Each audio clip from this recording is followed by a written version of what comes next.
Here's a culture. When you decide to chase more, most people won't root for you. Let that sink in. In the beginning, you'll notice something really strange. You won't get the support you expected. The people you thought would help would actually disappear. The closest to you would go quiet.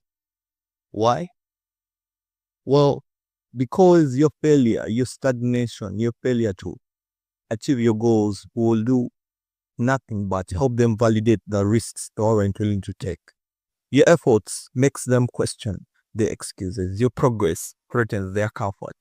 As a famous philosopher once said, those who are seen dancing were thought insane by those who wouldn't hear the music. Wow. When I read that, it really sunk in and it gave me a profound impact. In other words, your vision will look crazy to those who are never meant to see it. But here's what you can't do. You can't let your silence or the lack of belief in your vision shake you. You can't let that happen. You've got to become the first person who believes in yourself. Because your dreams, your business, your idea, your mission, your content creation journey, you want to start that. You're always hesitant and waiting for validation. Your art, that thing deep inside that doesn't really make sense to anyone but you. It doesn't need validation. It needs one of two things. It needs the first one, it needs you to start.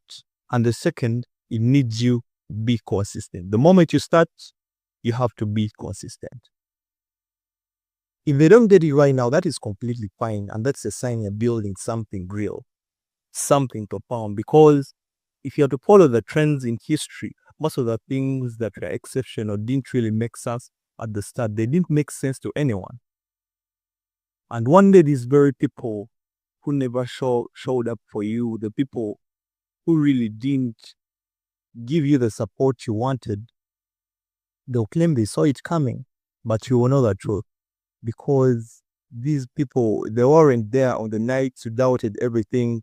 They didn't feel those days when nothing really made sense, when your bank account felt like an insult to your goals because it was too small for the grand vision you had. They won't really resonate with those days where you almost quit but just chose to keep going. In the darkest moments when you didn't fold but decided to become the light, because if you didn't, the darkness would actually consume you whole. You know, this hits something in you. If you're building something bold, chasing goals most people do not understand, and you're ready to elevate, be exceptional, and write your own story,